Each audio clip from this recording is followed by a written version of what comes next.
Diyos. Maraming salamat po sa buhay at lakas na aming taglay, sa liwanag ng kaisipan at sa pagkakataong maipagpatuloy ang pag-aaral ng mga kabataan. Gabayan mo po ang bawat isa sa amin. Anuman ang bahagi na aming gagampanan, naway maging maayos at matagumpay ang pagtuturo at pag-aaral na aming gagawin sa araw na ito. Patawarin mo po kami sa aming mga pagkulang at pagkakasala. At sa aming paggawa, ikaw po ang aming makasama. Amen. Hello! Cheers to year 2021. Welcome to another episode of Learning with Me. How are you today? I hope you are excited to learn something new. Let us welcome the new online learners who are able to join us today, and I give thanks to those who are still with me since session 1. For this morning's virtual session, we will be guided with the following most essential learning competencies. Distinguishes types of speeches according to delivery, and uses principles of effective speech delivery in different situations. A quick recall, what are the different speeches according to purpose? Please type it on the comment box below. Are you already with me, virtual learners? We have discussed that for 3 consecutive meetings. I'm going to give you a clue. We have 3 types. I am waiting. Oh, I'm seeing responses. Great! We have entertainment, persuasive, and informative speech. Good memory. An informative speech provides the audience with a clear understanding or the concept or idea. An entertainment speech, on the other hand, provides the audience with amusement. For a persuasive speech, it provides the audience with well-argued ideas that can influence their own beliefs and decisions. Aside from these types, we're also going to discuss further about the types of speech according to delivery. They are manuscript speech, memorized speech, impromptu speech, and extemporaneous speech. We've already discussed the overview of these 4 types in the previous meetings, but this time around, allow me to discuss them further. But to stimulate your brain cells and get your attention, let us have this 5-item quiz about the type of speeches according to purpose. Ready? Let's start. Here is the direction. Identify what type of speech according to purpose is used in the following statements. Are you ready, learners? Here is statement number 1. Mary delivered a speech that encouraged everyone to dispose waste properly. What type of speech is this? Let's look on the keyword encourage. Okay, the answer is persuasive speech. Next statement. The students who were running for student council convinced other students to vote for them. What is the keyword here? The word convince. So this one uses what type of speech? It is persuasive speech. You're doing great. How about the third statement? The teacher is speaking about concepts in science and mathematics. As we recall, whenever we are inside a classroom and the teacher is speaking, he or she wishes to inform his or her student. So this one uses informative speech. How about the fourth one? During the speech, Linda recalled the funny and embarrassing moments she had with her classmates. Your keywords here would be funny and embarrassing moments. Definitely. This one uses entertainment speech. For the last item, I will be delivering a talk to the youth about what COVID-19 is about. This one uses informative speech. Thank you for participating, learners. I believe you are now ready for our main course. So, let us have the first in line on the type of speech according to delivery, the manuscript speech. We are going to discuss about organizing and delivering a manuscript speech. So, what is a manuscript speech? It is the word for word iteration of a written message or a verbatim reading. In a manuscript speech, the speaker maintains his or her attention on the printed page except when using visual aids. So here is a recall of what I have presented you in the previous meetings. A manuscript speech is speaking with advanced preparation wherein it is a planned and rehearsed speech wherein reading aloud a written message. Usually, this can be seen during a newscasting, wherein the newscaster has this teleprompter or an auto cue device, or when presenting the legal proceedings and verdict in court, and reading the rules and criteria in a contest. Next, its advantages would be it is just an exact repetition of the written words, and it is a guided speech because of the manuscript itself. But the disadvantage would be it could be boring and uninteresting presentation, or it would lack audience rapport or connection. Here are the tips. As a speaker, you have to rehearse the speech over and over again until you sound natural. Observe accomplished news anchors and note how conversational they sound when they deliver the news. Of course, we learn by example. But to whom the manuscript speech is most advantageous? So, who do you think are the people who often use this kind of method of delivery?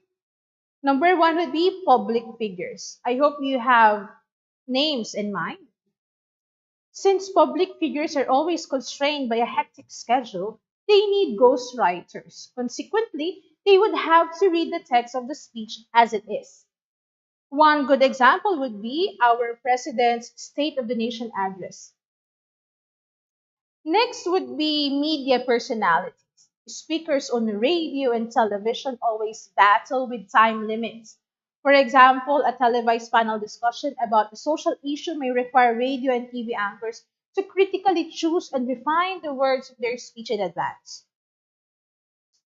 Third one would be spokespersons for government and private organizations. This public speaking role requires a great deal of contemplation and preparation. For example, we have speeches of different countries' spokespersons in on international seminar on climate change. So they would really prepare their own speeches before the conference itself. Next could be what could be the potential problem with the manuscript method. Of course, if there are advantages, we have disadvantages. You see the image there? What is that? That is a skip button. Since this type of speech follows a word for word method, you might be tempted to skip practicing the speech because you are already comfortable that you already have something to read, and that could be a problem. Next, what can you see here? There is a man being busy and just reading. And what is lacking here? In relation to the previous point, if you fail to practice your speech and decide to read it during the time of delivery itself, you might be glued to the speech all throughout. You want to be like that person? You may overlook making eye contact with your audience. Note that glancing at the audience only at the end of a sentence is not sufficient to establish and maintain rapport during the speech. That's why eye contact is very essential in every speech activity. Third one, because everything is planned based on the time allotted, you will surely want to cover everything in your speech before you run out of time. This might affect your connection with the audience, as there is a tendency to ignore the audience and neglect responding to their feedback when busy with the speech.